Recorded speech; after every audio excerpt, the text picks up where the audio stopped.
যুক্তরাষ্ট্রের রপ্তানিতে জোরপূর্বক শ্রম সংক্রান্ত শুল্কের আওতামুক্ত থাকবে ভারতের ৪৫% পণ্য, যার মধ্যে রয়েছে জেনেরিক ওষুধ, স্মার্টফোন, ইস্পাত ও গাড়ির যন্ত্রাংশের মতো নানা পণ্য। তবে পোশাক শিল্পের বিষয়ে কিছুই স্পষ্ট করেনি দেশটির বাণিজ্য মন্ত্রণালয়। নুসরাত মৌমি জানাচ্ছেন বিস্তারিত। জোরপূর্বক শ্রম সংক্রান্ত ইস্যুতে বাংলাদেশ, ভারত সহ ৬০ দেশে ১০ থেকে ১২.৫% শুল্ক আরোপ করে যুক্তরাষ্ট্র, যেখানে ভারতের ঘাড়ে চাপানো হয় ১০% বোঝা।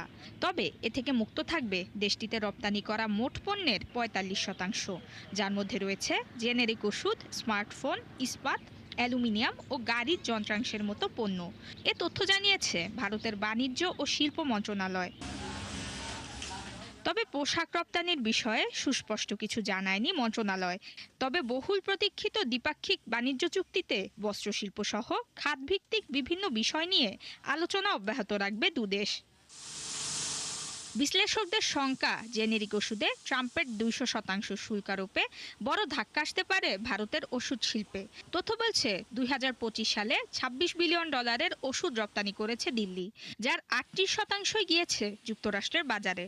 ফলে সম্ভাব্য নতুন শুল্ক কার্যকর হলে চাপে পড়বে গুরুত্বপূর্ণ এই খাত। বাণিজ্য চুক্তির মাধ্যমে ভারতীয় বাজারে নামমাত্র বা শূন্য শুল্কে কৃষিপণ্য রপ্তানি করতে চায় যুক্তরাষ্ট্র, যাতে মার্কিন যান্ত্রিক খামারিদের সাথে পাল্লা দিতে গিয়ে রুটি রুজি ধ্বংস হতে পারে কোটি কোটি ক্ষুদ্র ও প্রান্তিক চাষি। এতে ধসে যেতে পারে গ্রামীণ অর্থনীতি।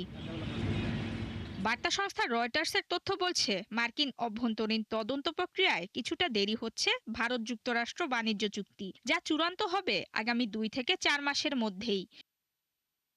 নুসরাত মৌমি, ৭১।